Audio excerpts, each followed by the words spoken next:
Cease fire అని చెప్పి US ఆడుతున్నదంతా కూడా పెద్ద డ్రామా అని చెప్పి రష్యా అయితే చెప్తుంది. అసలు రష్యా ఈ విధంగా ఎందుకంటుంది అండ్ యుఎస్ ప్లాన్ ఏంటి, వీటన్నిటి రిలేటెడ్ గా కూడా మాట్లాడుకుందాం. వీటితో పాటుగా స్ట్రైట్ ఆఫ్ హార్మోజ్ రిలేటెడ్ గా డొనాల్డ్ ట్రంప్ దగ్గర నుంచి ఒక ఇంపార్టెంట్ అనౌన్స్మెంట్ వచ్చింది. వీటన్నిటిని మార్కెట్ అనాలిసిస్ లో మనం డీటెయిల్ గా మాట్లాడుకుందాం. వీటితో పాటు గోల్డ్ అండ్ సిల్వర్ రిలేటెడ్ గా కూడా డిస్కస్ చేసుకుందాం. అండ్ అంతేకాకుండా మన స్టాక్ ఆఫ్ ది డే తో పాటు మరికొన్ని ఇంపార్టెంట్ అప్డేట్స్ ఉన్నాయి. అన్ని కూడా 1 by 1 క్విక్ గా డిస్కస్ చేసేద్దాం. ముందుగా మార్కెట్ అప్డేట్ చూసినట్లయితే ఈ రోజు సెషన్లో సెన్సెక్స్ 161 పాయింట్స్ కరెక్ట్ అయ్యి 77,949 పాయింట్స్కి క్లోజ్ అయినట్లయితే నిఫ్టీ 43 పాయింట్స్ కరెక్ట్ అయ్యి 24,187 పాయింట్స్కి క్లోజ్ అయింది. అండ్ ఈ రోజు సెషన్లో మిడ్ క్యాప్ ఇండెక్స్ 0.52% పెరిగినట్లయితే స్మాల్ క్యాప్ ఇండెక్స్ 0.99% పెరిగింది. అండ్ బ్యాంక్ నిఫ్టీ 0.47% కరెక్ట్ అయింది. నిన్న Donald Trump US and Iran మధ్యన second round of negotiations start అవబోతున్నాయి, నెక్స్ట్ 2 days లోనే స్టార్ట్ అవుతాయని చెప్పి ఆయన కామెంట్ చేశారు కదా.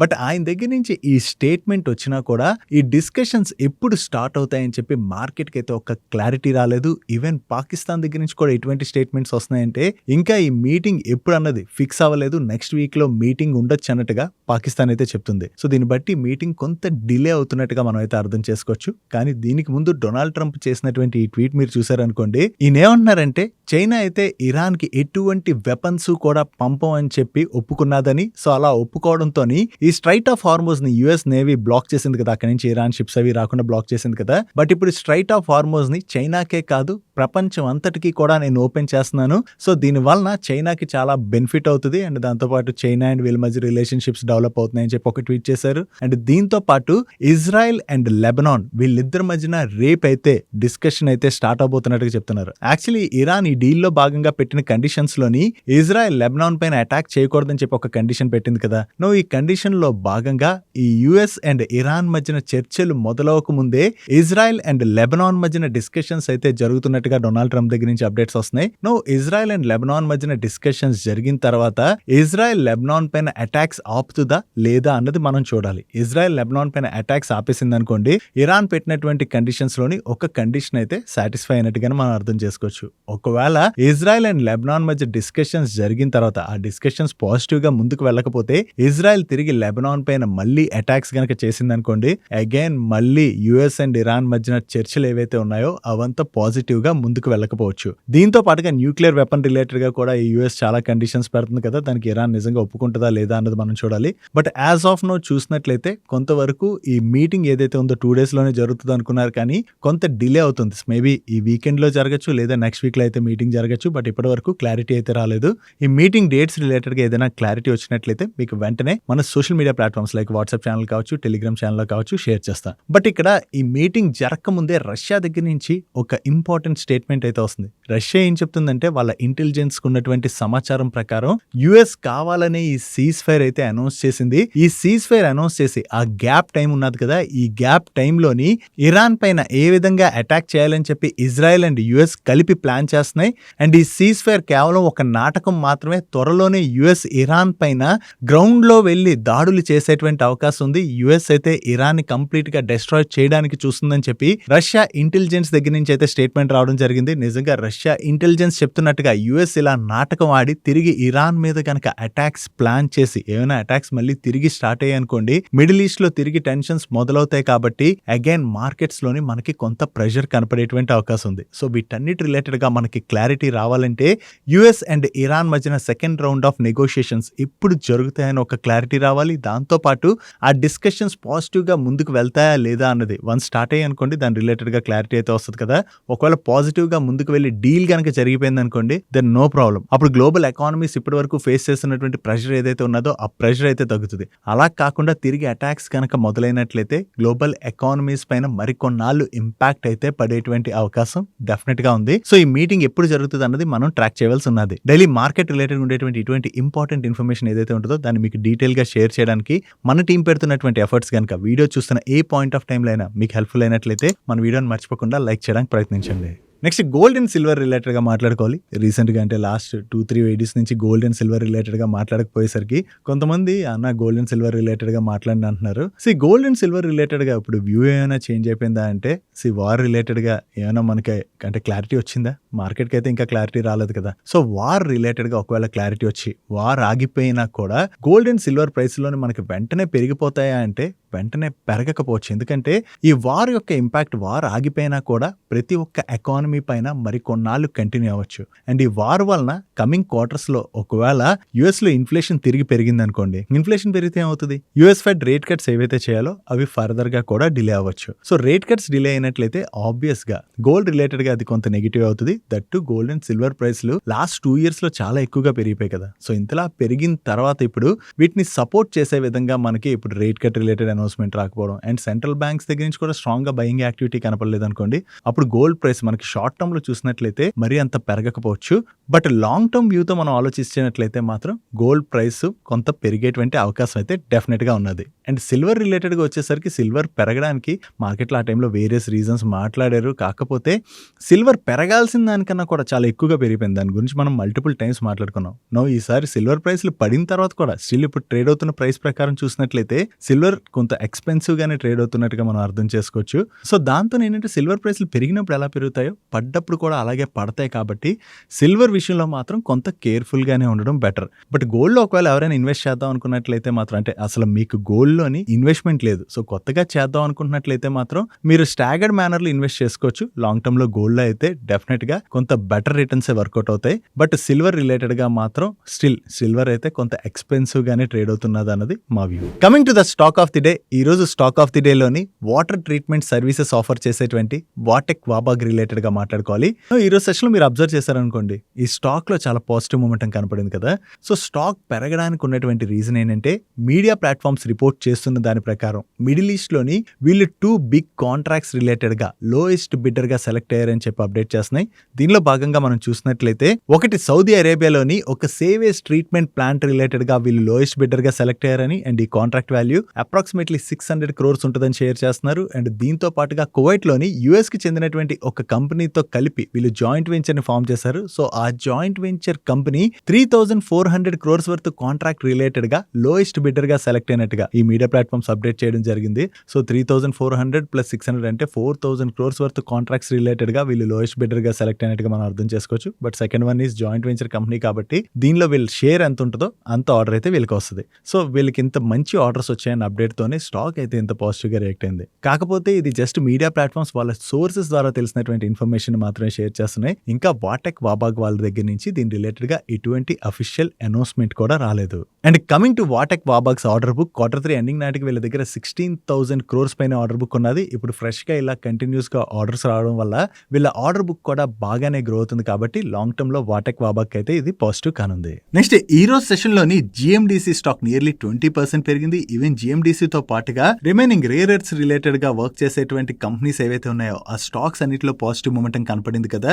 దానికి రీజన్ గవర్నమెంట్ దగ్గర నుంచి త్వరలో ఈ కంపెనీస్ రిలేటెడ్ గా ఒక పాజిటివ్ అనౌన్స్మెంట్ రావచ్చని చెప్పి మార్కెట్ అయితే ఎస్టిమేట్ చేస్తుంది. యాక్చువల్లీ మన గవర్నమెంట్ ఆఫ్ ఇండియా మన కంట్రీలోని రేర్ ఎర్త్స్ ప్రొడక్షన్ రిలేటెడ్ గా అయితే ఫుల్ ఫ్లెజ్ గా ఫోకస్ చేస్తుంది కదా. సో దాని రిలేటెడ్ గా ఏదైనా న్యూ అనౌన్స్మెంట్ వచ్చినట్లయితే డెఫినెట్ గా ఈ కంపెనీస్ కి పాజిటివ్ అవుతుంది. కాబట్టి ఈ రోజు సెషన్ లో స్టాక్స్ అయితే పాజిటివ్ గా రియాక్ట్ అయ్యాయి. దీంతో పాటు వీళ్ళకి గవర్నమెంట్ దగ్గర నుంచి ఎన్విరాన్మెంటల్ క్లియరెన్స్ కావచ్చు, ఇవన్నీ కూడా ఈ మధ్య ఫాస్ట్ ఫేస్ చేశారు. సో దీనివల్ల లాంగ్ టర్మ్ లో కంపెనీస్ కి అయితే పాజిటివ్ కానుంది. చూడాలి గవర్నమెంట్ దగ్గర నుంచి వీటి రిలేటెడ్ గా త్వరలో ఏదైనా అనౌన్స్మెంట్ వస్తుందేమో. నెక్స్ట్ హెచ్డిఎఫ్సి బ్యాంక్ రిలేటెడ్ గా ఒక నెగిటివ్ న్యూస్ అయితే కనపడుతుంది. మీడియా ప్లాట్ఫామ్స్ రిపోర్ట్ చేస్తున్న దాని ప్రకారం లాస్ట్ 2 weeks నుంచి హెచ్డిఎఫ్సి బ్యాంక్ లోని కస్టమర్ రికార్డ్ అప్డేషన్ కావచ్చు, పాస్బుక్ ప్రింటింగ్ కావచ్చు, వీటన్నిటిలోని చాలా గ్లిచెస్ వస్తున్నాయని అండ్ లాస్ట్ 2 weeks నుంచి కస్టమర్స్ అయితే ఈ ఎర్రర్స్ ని ఫేస్ చేస్తున్నట్టుగా మీడియా ప్లాట్ఫామ్స్ రిపోర్ట్ చేయడం జరిగింది.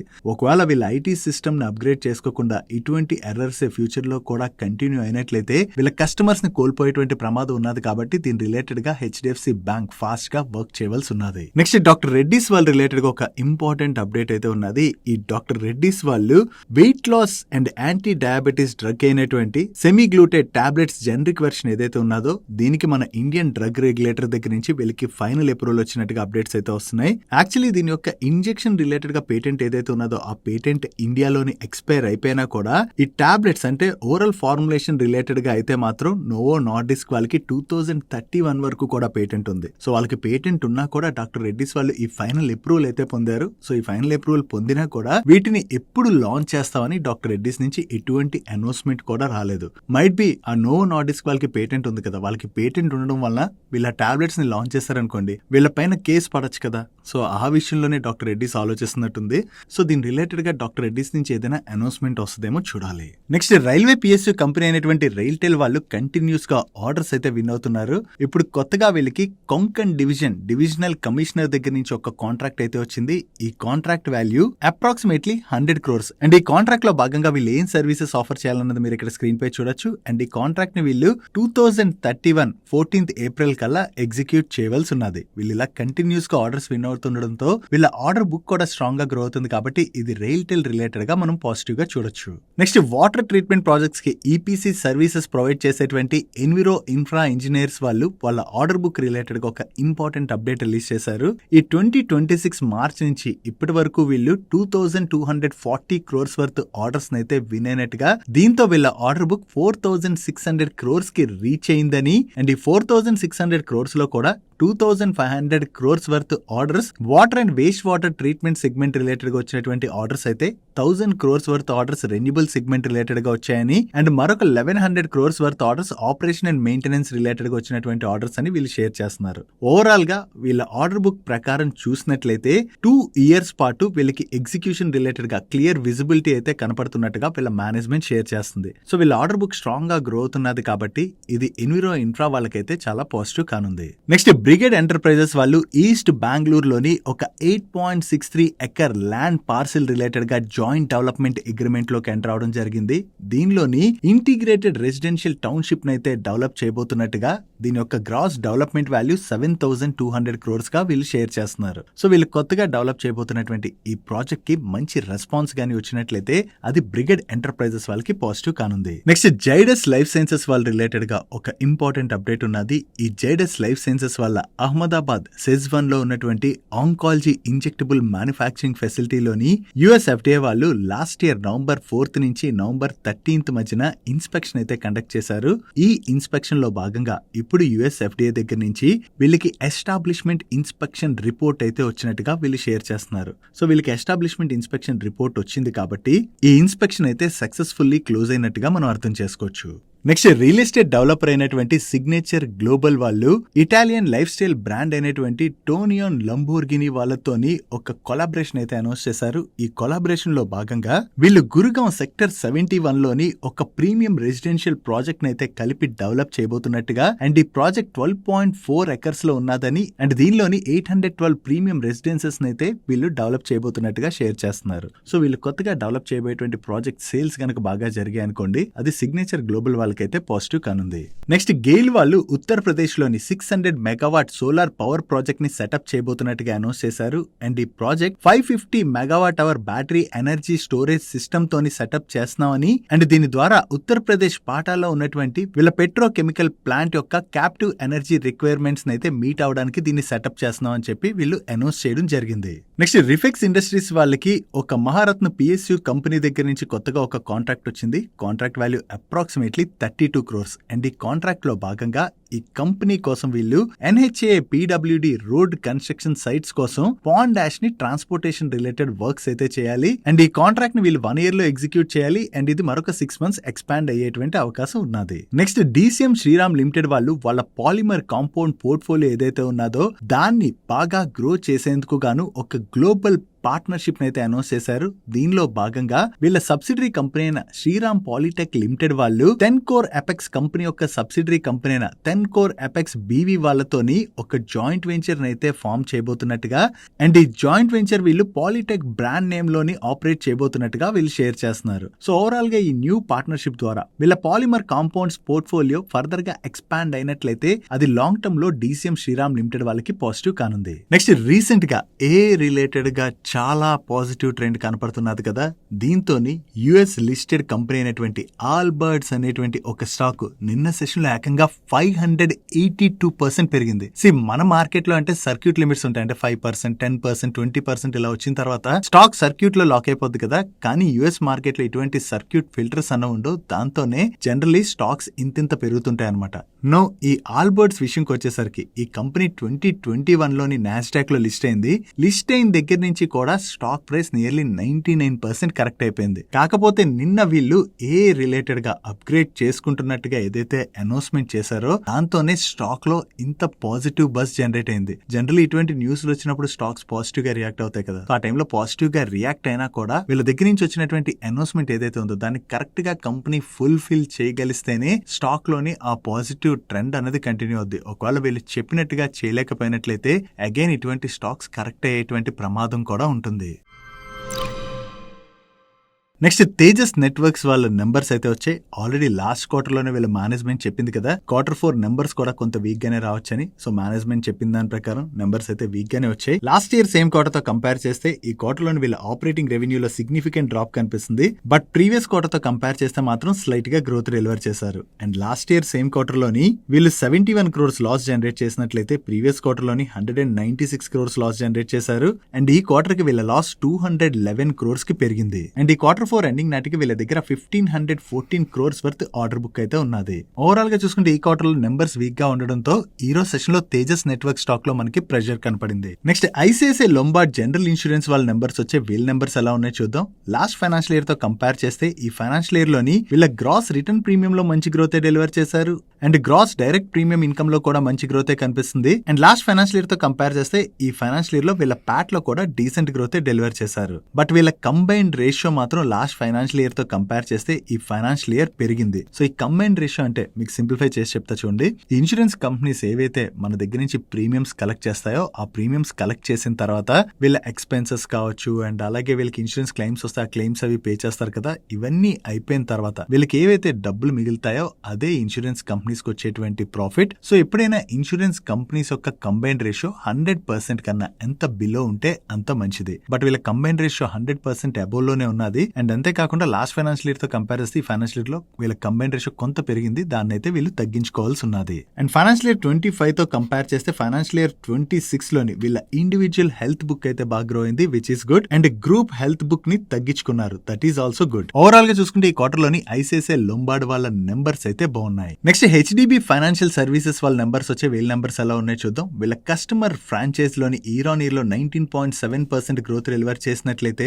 సీక్వెన్షియల్ బేసిస్ లో 4.3% గ్రోత్ డెలివర్ చేశారు. అండ్ వీళ్ళ గ్రాస్ లోన్ బుక్ లో కూడా ఇయర్ ఆన్ ఇయర్ లో చూసిన సీక్వెన్షియల్ బేసిస్ లో చూసిన మంచి గ్రోత్ కనిపిస్తుంది. అండ్ వీళ్ళ డిస్బర్స్మెంట్స్ లో ఇయర్ ఆన్ ఇయర్ లో 12.9% గ్రోత్ డెలివర్ చేసినట్లయితే సీక్వెన్షియల్ బేసిస్ లో 11.2% గ్రోత్ డెలివర్ చేశారు. అండ్ వీళ్ళ నెట్ ఇంట్రెస్ట్ ఇన్కమ్ విషయంకి వచ్చేసరికి ఇయర్ ఆన్ ఇయర్ లో 21% పైన గ్రోత్ డెలివర్ చేసినట్లయితే సీక్వెన్షియల్ బేసిస్ లో 5% గ్రోత్ డెలివర్ చేశారు. అండ్ ఈ క్వార్టర్ లో వీళ్ళ నెట్ ఇంట్రెస్ట్ మార్జిన్ లో కూడా ఇంప్రూవ్మెంట్ కనిపిస్తుంది. And last year same quarter తో కంపేర్ చేస్తే ఈ క్వార్టర్ లోని వీళ్ళ ప్యాట్ లో కూడా మంచి గ్రోత్ డెలివర్ చేశారు. Coming to the asset quality, last year same quarter తో కంపేర్ చేస్తే వీళ్ళ గ్రాస్ స్టేజ్ 3 అసెట్స్ కొంత పెరిగాయి. బట్ ప్రీవియస్ క్వార్టర్ తో కంపేర్ చేస్తే మాత్రం వీళ్ళ గ్రాస్ స్టేజ్ 3 అసెట్ పర్సెంటేజ్ అయితే తగ్గింది, విచ్ ఇస్ గుడ్. ఓవరాల్ గా ఈ క్వార్టర్ లో హెచ్డిబి ఫైనాన్షియల్ సర్వీసెస్ వాళ్ళ నెంబర్స్ బాగుండడంతోనే ఈ రోజు సెషన్ లో స్టాక్ పాజిటివ్ గా రియాక్ట్ అయింది. నెక్స్ట్ ఎస్జీ ఫిన్సర్వ్ వాళ్ళ నెంబర్స్ వచ్చే వీళ్ళ నెంబర్స్ ఎలా ఉన్నాయో చూద్దాం. ఇయర్ ఆన్ ఇయర్ లోని వీళ్ళ లోన్ బుక్ లో 23% గ్రోత్ డెలివర్ చేసినట్లయితే ఆపరేటింగ్ ఇన్కమ్ లో కూడా 23% గ్రోత్ డెలివర్ చేశారు. అండ్ ప్యాట్ లో 30% గ్రోత్ డెలివర్ చేయడం జరిగింది.